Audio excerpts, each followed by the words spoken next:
أشهد أن لا إله إلا الله وحده لا شريك له وأشهد أن محمدًا عبده ورسوله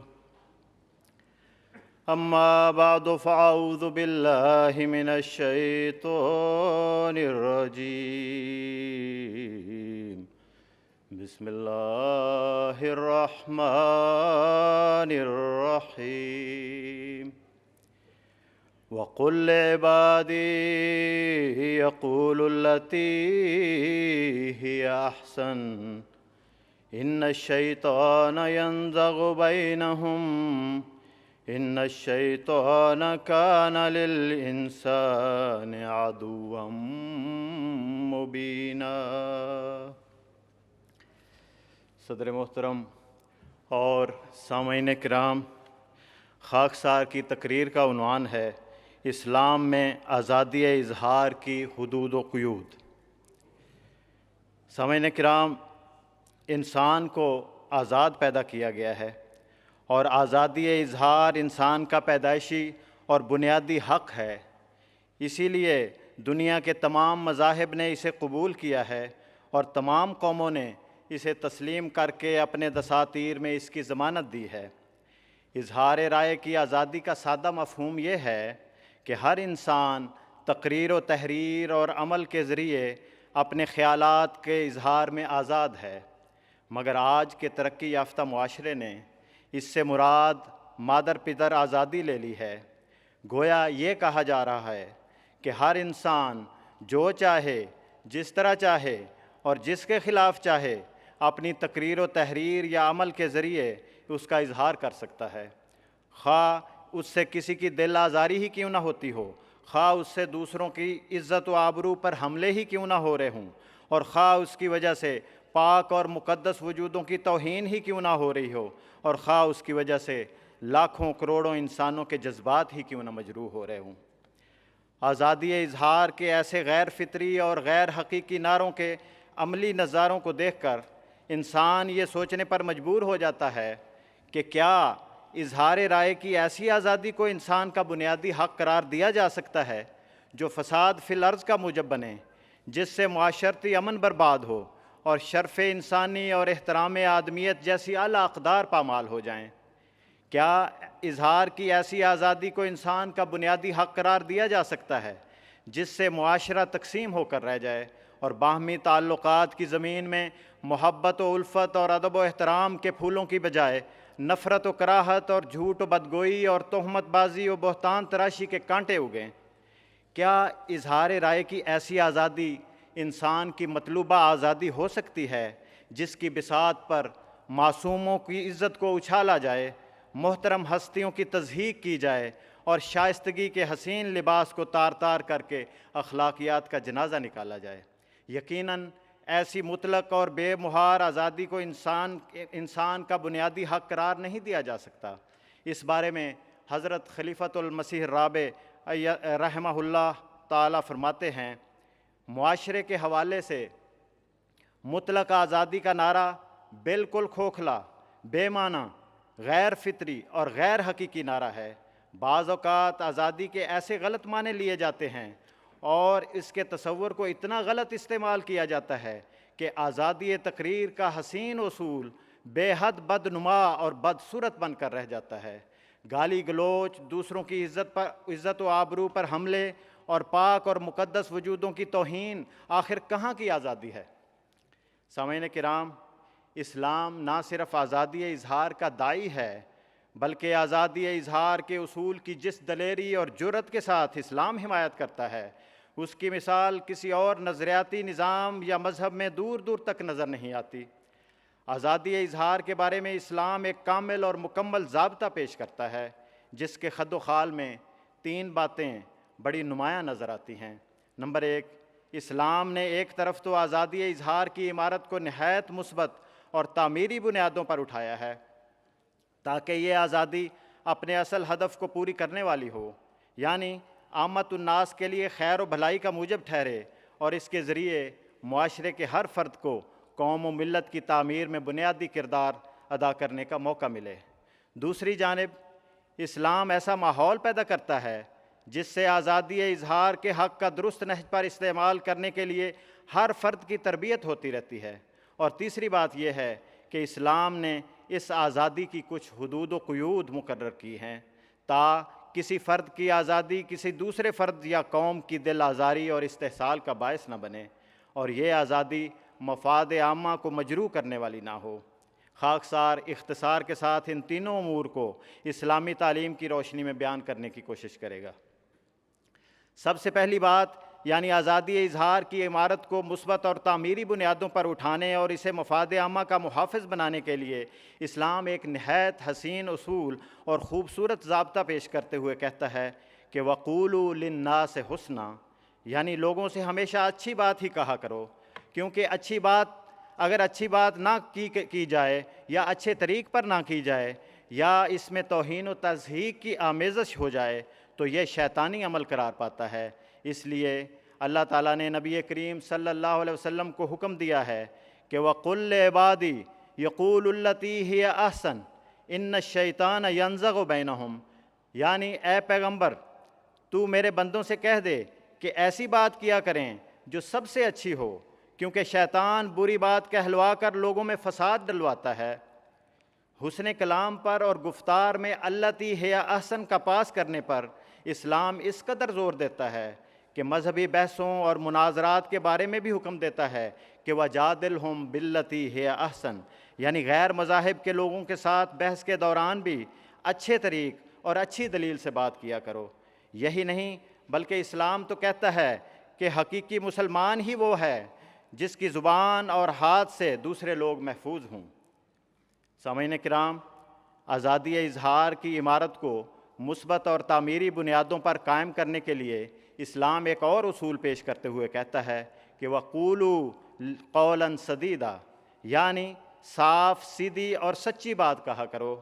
بلکہ جو بات کرو سچی ہو اور جھوٹ بولنے اور جھوٹی شہادت دینے سے بچو۔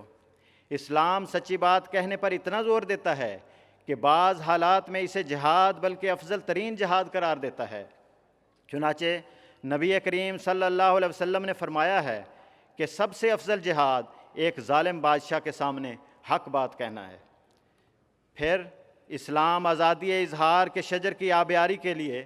ایک اور ضابطہ پیش کرتے ہوئے کہتا ہے وَإِذَا قُلْتُمْ فَعْدِلُوا، یعنی جب بولیں عدل و انصاف پر مبنی بات کریں۔ عدل نہیں ہوگا تو ظلم پھیلے گا، اور جس معاشرے میں ظلم پھیلے گا وہاں اظہار رائے کی آزادی کا خون ہوتا رہے گا۔ سامعین کرام،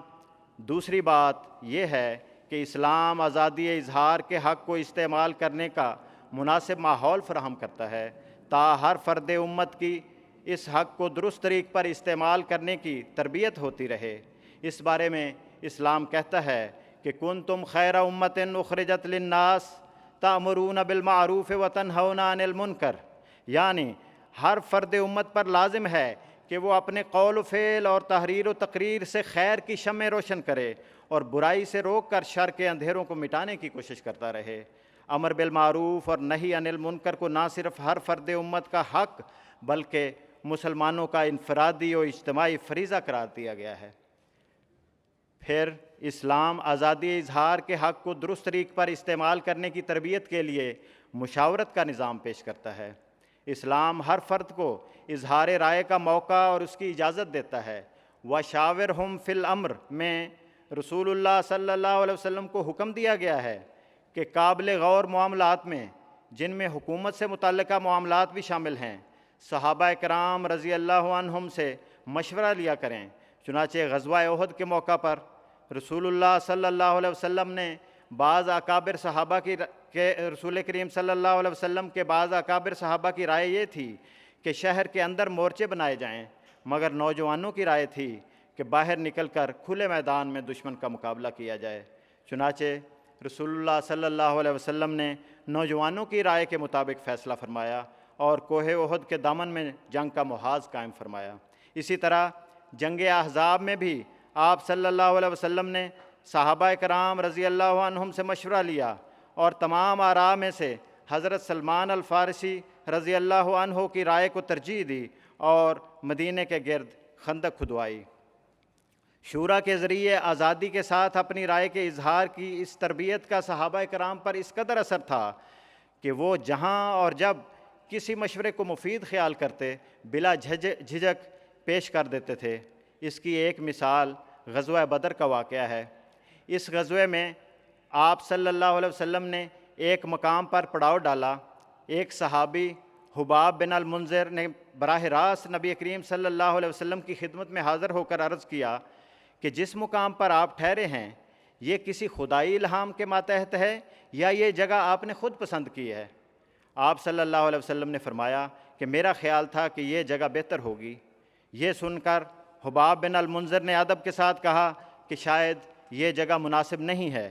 آزادی اظہار کی یہ کتنی اعلیٰ مثال ہے کہ ایک عام آدمی ریاست مدینہ کے حکمران اور نبی کریم صلی اللہ علیہ وسلم کے سامنے بلا خوف اپنی رائے کا اظہار کرتا ہے، اور نبی کریم صلی اللہ علیہ وسلم نے بھی اس جسارت کے خلاف کوئی رد عمل ظاہر نہیں فرمایا، بلکہ جب اس نے اپنی رائے کی اہمیت بتائی تو آپ نے فوراً اسے قبول کر لیا۔ سامعین کرام، پھر اسلام آزادی اظہار کے پروان چڑھنے کے لیے مثالی ماحول فراہم کرتے ہوئے رحمت اور نرمی کے سلوک کو اپنانے کا درس دیتا ہے۔ چنانچہ اس بارے میں ارشاد بالی تعالیٰ ہے،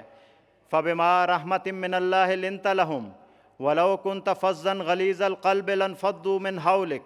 فَاعْفُ عَنْهُمْ وَاسْتَغْفِرْ لَهُمْ، یعنی لوگوں کو متحد رکھنے کے لیے اور ان کے سماجی اور دینی رشتوں کی عمارت کو تفرقہ اور نفرتوں کی دراڑوں سے بچانے کے لیے لوگوں سے نرم زبان سے پیش آئیں، سختی نہ کریں۔ اگر ان سے کچھ سخت بات صادر ہو بھی جائے تو عفو و درگزر سے کام لے کر بات ختم کر دیں اور ان کی غلطیوں کے بارے میں اللہ تعالیٰ سے بخشش کی دعا کریں۔ اس حکم الہی پر عمل کرتے ہوئے رسول کریم صلی اللہ علیہ وسلم نے بھی نصیحت فرمائی کہ ان اللہ یحب الرفق فی الامر کلہ، یعنی اللہ تعالیٰ تمام معاملات میں رفق اور نرمی کو پسند فرماتا ہے۔ یہی نہیں بلکہ آپ صلی اللہ علیہ وسلم نے اپنے اسوے سے اس کے نمونے بھی قائم فرمائے۔ زید بن ثانہ ایک یہودی عالم تھا۔ اس سے کسی موقع پر حضرت صلی اللہ علیہ وسلم نے قرض لیا تھا اور قرض لیتے وقت واپسی کی ایک تاریخ مقرر کی تھی،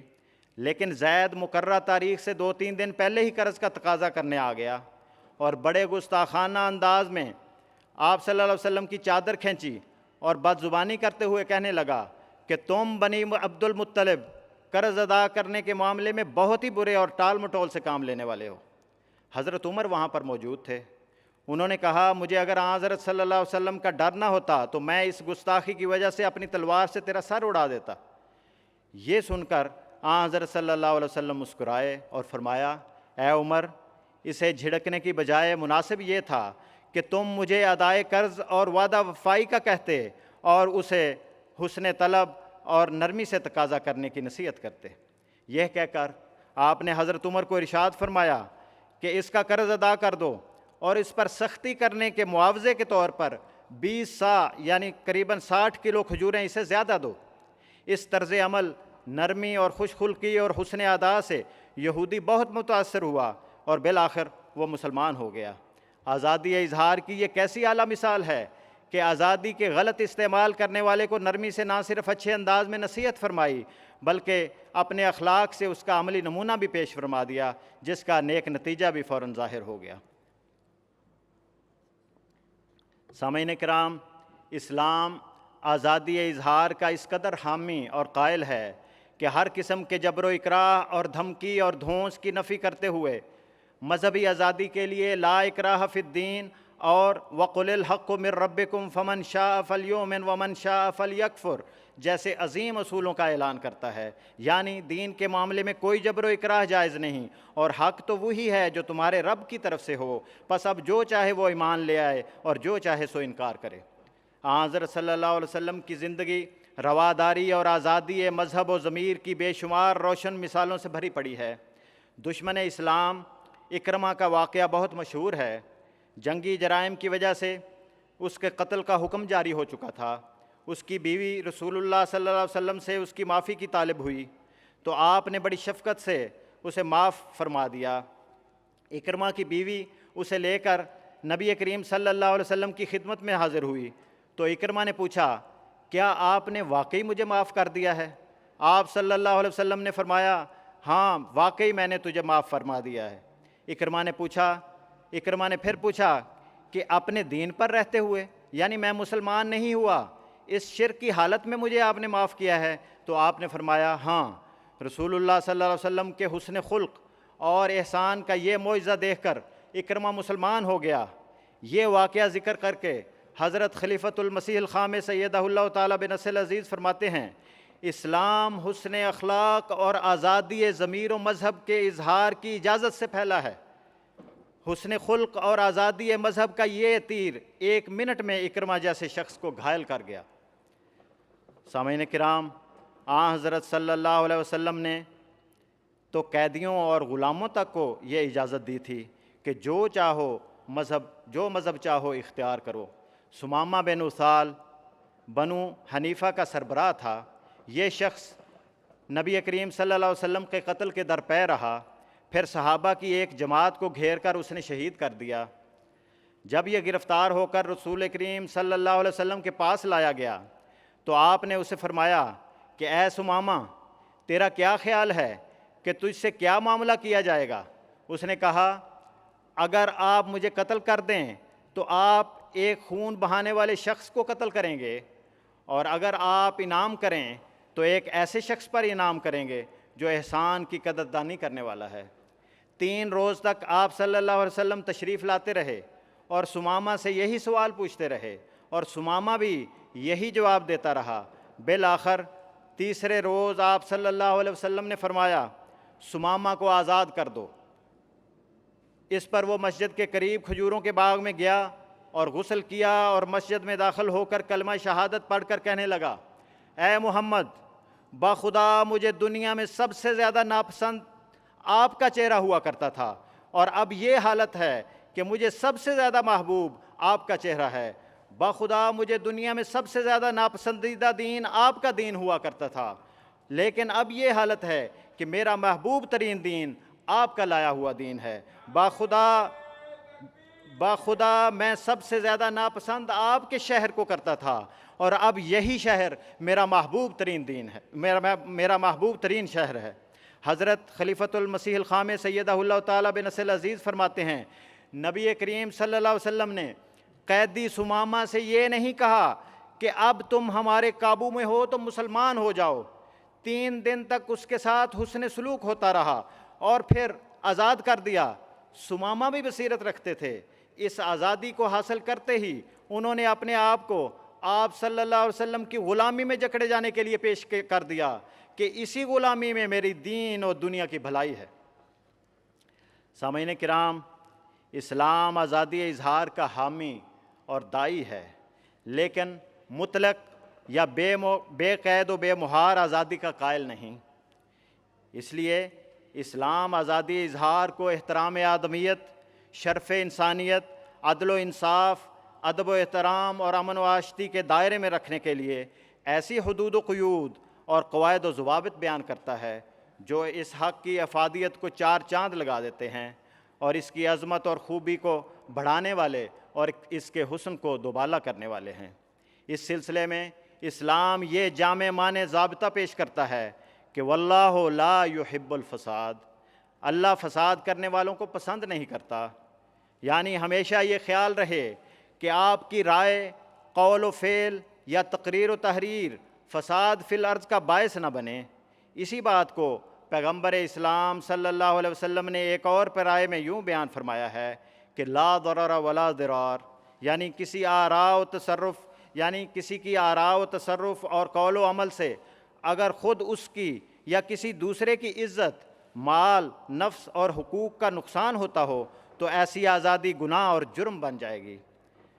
سامعین کرام، پھر اسلام ایک اور ضابطہ قائم کرتے ہوئے کہتا ہے کہ سنی سنائی باتیں اور ملکی سلامتی سے متعلقہ امور کو بغیر تحقیق کے پھیلانا بھی آزادی اظہار میں نہیں آتا۔ اسلام ایسے اعمال کی حوصلہ شکنی کرتے ہوئے کہتا ہے وَإِذَا جَاءَهُمْ أَمْرٌ مِّنَ الْأَمْنِ أَوِ الْخَوْفِ أَذَاعُوا بِهِ وَلَوْ رَدُّوهُ إِلَى الرَّسُولِ وَإِلَى أُولِي الْأَمْرِ مِنْهُمْ لَعَلِمَهُ الَّذِينَ يَسْتَنبِطُونَهُ مِنْهُمْ، یعنی آزادی اظہار کے نام پر مختلف خطرات اور خوف سے متعلقہ امور اور ملکی امن سے وابستہ خبروں کو پھیلانے کے بارے میں احتیاط نہ کی جائے تو بے چینی پھیلے گی اور ملکی سلامتی اور معاشرتی امن برباد ہو جائے گا۔ ایسے امور کو متعلقہ حکام سے تسلی کیے بغیر پھیلانے سے گریز کرنا چاہیے۔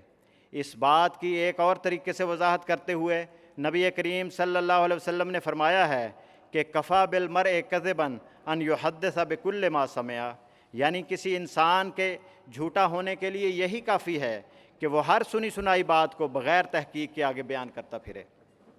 سامعین کرام، اسلام کہتا ہے کہ آزادی اظہار کے نام پر بے بنیاد پروپیگنڈا کا حصہ نہ بنو۔ فرمان باری تعالیٰ ہے وَلَا تَقْفُ مَا لَيْسَ لَكَ بِهِ علم، اور جس بات کا تمہیں علم نہ ہو اس کے پیچھے نہ لگو۔ یعنی اگر کوئی آزادی اظہار کے نام پر ایسی باتیں پھیلا رہا ہو جن کی صحت کے بارے میں تم لا علم ہو تو تم اس پروپیگنڈا کا حصہ نہ بنو۔ آج اس امر کی پابندی کی اشد ضرورت ہے۔ آج کوئی شخص کہیں سے کوئی خبر اڑاتا ہے اور دیکھتے ہی دیکھتے وہ ٹرینڈ بن جاتی ہے۔ اب اگر وہ خبر درست نہ ہو تو اس کے نتیجے میں ناقابل تلافی نقصان ہونے کا اندیشہ ہے۔ اسلام آزادی اظہار کے نام پر اس قسم کے پروپیگنڈے کا حصہ بننے سے بشدت منع کرتا ہے۔ سامعین کرام، پھر اظہار رائے کے بارے میں اسلام ایک اور ضابطہ یہ قائم کرتے ہوئے کہتا ہے کہ قُلْ إِنَّمَا حَرَّمَ رَبِّيَ الْفَوَاحِشَ مَا ظَهَرَ مِنْهَا وَمَا بَطَنَ وَالْإِثْمَ وَالْبَغْيَ، یعنی اظہار رائے، آزادی اظہار رائے میں یہ خیال رہے کہ آپ کا کلام فواحش سے پاک ہونا چاہیے، آپ کی رائے اور آپ کا کلام گناہ کو دعوت دینے والا نہ ہو، آپ کی رائے لوگوں کو بغاوت اور سرکشی پر اکسانے والی نہ ہو۔ یہ سب باتیں فساد کا موجب ہیں، اس لیے اسلام نے ان سے منع فرمایا ہے۔ پھر اسلام اظہار رائے کے ضمن میں ویل لکل ہمزۃ لمزہ کہہ کر ہر قسم کی غیبت اور عیب چینی سے منع کرتا ہے، اور رسول اللہ صلی اللہ علیہ وسلم نے ارشاد فرمایا ہے لیس المؤمن بالطعان ولا اللعان ولا الفاحش ولا البذیء، یعنی مومن نہ تو طعن کرنے والا ہوتا ہے، نہ لعنت کرنے والا، نہ فحش گوئی کرنے والا ہوتا ہے، اور نہ بد زبان۔ چنانچہ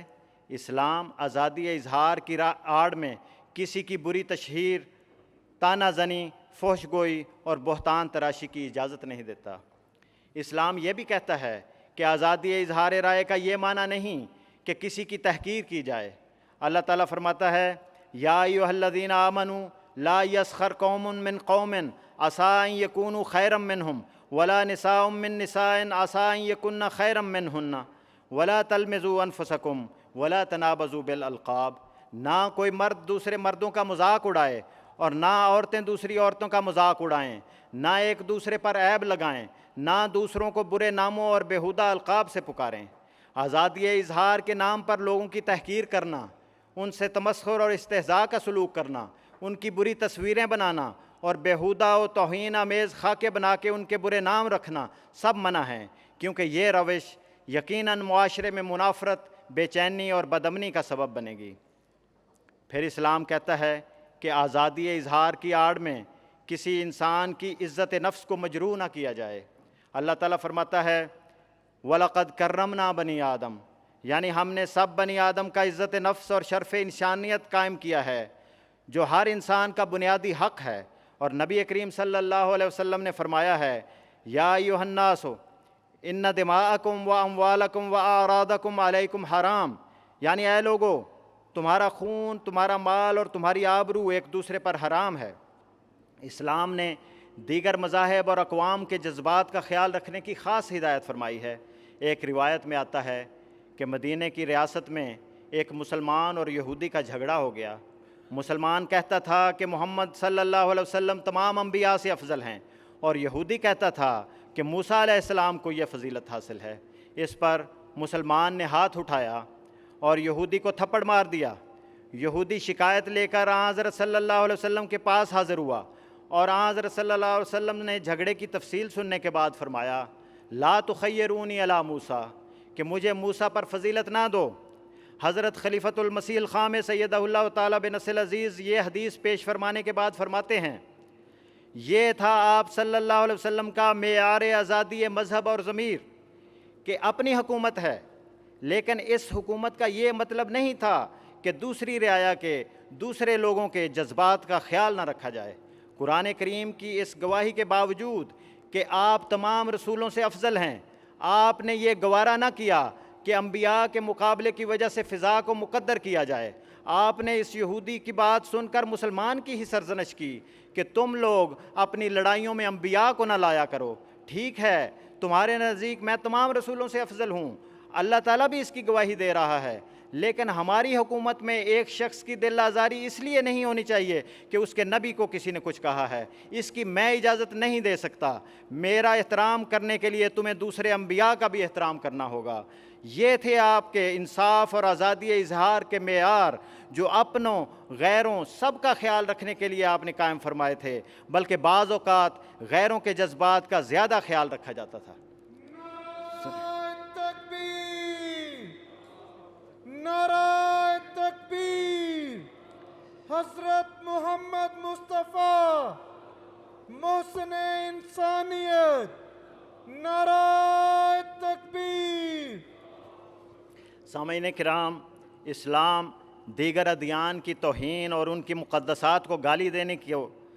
آزادی اظہار کے خلاف سمجھتا ہے۔ اسلام کہتا ہے کہ یہ درست ہے کہ تم اظہار رائے میں آزاد ہو، اور یہ بھی درست ہے کہ خدا کے سوا جن کی عبادت کی جاتی ہے وہ جھوٹے خدا ہیں، پھر بھی انہیں برا بھلا نہ کہو اور دیگر مذاہب و اقوام کے جذبات کا خیال رکھو۔ ایک روایت میں آتا ہے، فتح خیبر کے دوران توریت کے بعض نسخے مسلمانوں کو ملے۔ یہودی حضرت صلی اللہ علیہ وسلم کی خدمت میں حاضر ہوئے کہ ہماری کتاب مقدس ہمیں واپس کی جائے، اور رسول کریم صلی اللہ علیہ وسلم نے فوراً صحابہ کو حکم دیا کہ یہود کی مذہبی کتابیں ان کو واپس کر دو۔ سامعین کرام، ذرا غور کریں کہ جنگ کے حالات ہیں، یہودی قلعہ بند ہیں اور مسلمانوں نے ان کا محاصرہ کیا ہوا ہے۔ ایسے حالات میں بھی آپ صلی اللہ علیہ وسلم نے یہ برداشت نہیں فرمایا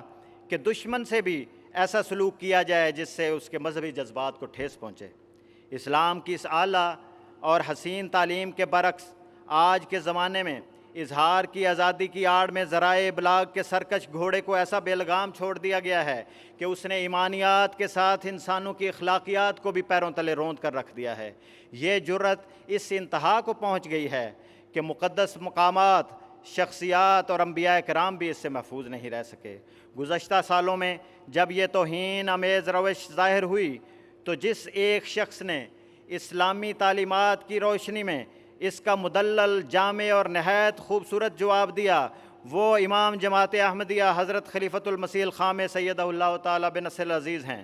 آپ نے جہاں احمدیوں کو نبی کریم صلی اللہ علیہ وسلم کی سیرت کے اعلیٰ نمونے اپنانے اور انہیں دنیا کے سامنے پیش کرنے کی نصیحت فرمائی، وہاں بعض مسلمانوں کے غلط رد عمل کو اسلامی تعلیمات سے جوڑنے کی بھی نفی فرمائی۔ آپ نے ایک طرف افراد جماعت کو نصیحت کی کہ اپنے اپنے علاقے اور ملک کے سیاستدانوں اور ارباب حل و عقد کو ایسی توہین آمیز حرکات کے خطرات سے آگاہ کریں، تو دوسری طرف آپ نے خود اپنے خطبات میں ان امور پر مفصل روشنی ڈالی۔ ایک طرف آپ نے اسلامی حکومتوں کو مخاطب کر کے بعض اقدامات کرنے کی طرف توجہ دلائی، تو دوسری طرف مغربی حکومتوں اور اقوام متحدہ کو بھی ایسے قوانین کی تبدیلی کے بارے میں غور کرنے کی دعوت دی۔ حضور انور ایدہ اللہ تعالیٰ بنصر العزیز نے ایک خطبہ جمعہ میں آیت کریمہ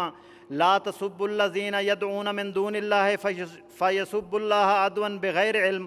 پیش کر کے فرمایا، خدا تعالیٰ فرماتا ہے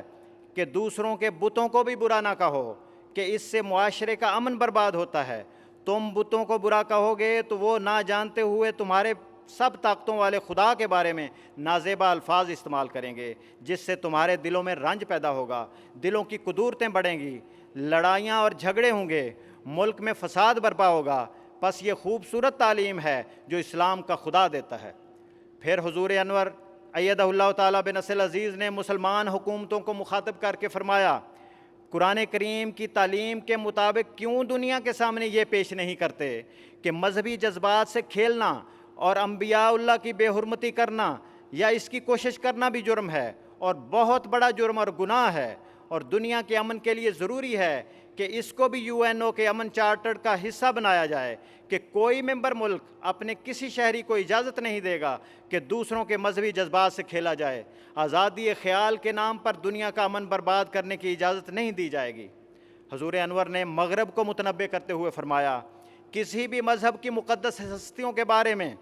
کسی بھی قسم کا نازیبا اظہار خیال کسی بھی طرح کی آزادی کے زمرے میں نہیں آتا۔ تم جو جمہوریت اور آزادی ضمیر کے چیمپئن بن کر دوسروں کے جذبات سے کھیلتے ہو، یہ نہ ہی جمہوریت ہے نہ ہی آزادی ضمیر ہے۔ ہر چیز کی ایک حد ہوتی ہے اور کچھ ضابطۂ اخلاق ہوتے ہیں۔ آزادی رائے کا قطعاً یہ مطلب نہیں ہے کہ دوسرے کے جذبات سے کھیلا جائے، اس کو تکلیف پہنچائی جائے۔ اگر یہی آزادی ہے جس پر مغرب کو ناز ہے تو یہ آزادی ترقی کی طرف لے جانے والی نہیں ہے بلکہ تنزل کی طرف لے جانے والی آزادی ہے۔ پھر حضور ایدہ اللہ تعالیٰ بن نصر العزیز نے مغرب اور UN کو مخاطب کر کے فرمایا، آزادی کے متعلق قانون کوئی آسمانی صحیفہ نہیں۔ آزادی کے متعلق قانون کوئی آسمانی صحیفہ نہیں ہے، پس اپنے قانون کو ایسا مکمل نہ سمجھیں کہ اس میں کوئی رد و بدل نہیں ہو سکتا۔ آزادی اظہار کا قانون تو ہے لیکن نہ کسی ملک کے قانون میں نہ UN کے چارٹر میں یہ قانون ہے کہ کسی شخص کو یہ آزادی نہیں ہوگی کہ دوسرے کے مذہبی جذبات کو مجروح کرو۔ یہ کہیں نہیں لکھا کہ دوسرے مذہب کے بزرگوں کا استہزاء کرنے کی اجازت نہیں ہوگی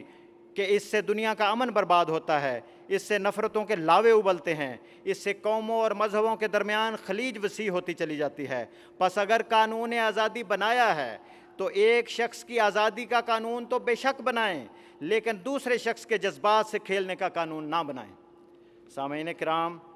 حضرت مسیح موعود علیہ الصلوۃ والسلام نے ایسی توہین آمیز کوششوں کو روکنے اور امن و امان کو قائم رکھنے کی خاطر آج سے تقریباً 124 سال قبل اسلامی اصولوں اور قرآنی تعلیم کی روشنی میں ایک تجویز دیتے ہوئے فرمایا تھا کہ یہ اصول نہایت صحیح اور نہایت مبارک اور باوجود اس کے صلح کاری کی بنیاد ڈالنے والا ہے کہ ہم ایسے تمام نبیوں کو سچے نبی قرار دیں جن کا مذہب جڑ پکڑ گیا اور عمر پا گیا اور کروڑہا لوگ اس مذہب میں آ گئے۔ یہ اصول نہایت نیک اصول ہے اور اگر اس اصل کی تمام دنیا پابند ہو جائے تو ہزاروں فساد اور توہین مذہب جو مخالف امن عامہ خلائق ہیں اٹھ جائیں۔ یہی اصول ہے جو قرآن نے ہمیں سکھلایا۔ امن کو دنیا میں قائم پھیلانے والا صرف یہی ایک اصول ہے جو ہمارا اصول ہے۔ سامعین کرام، اسلام آزادی اظہار کے متعلق کہتا ہے کہ شائستگی کے ساتھ لوگوں سے اچھی بات کرو، عدل اور سچ سے ہٹی ہوئی بات نہ کرو، ایسی بات نہ کرو جس سے فساد فی الارض اور بدامنی پھیلے،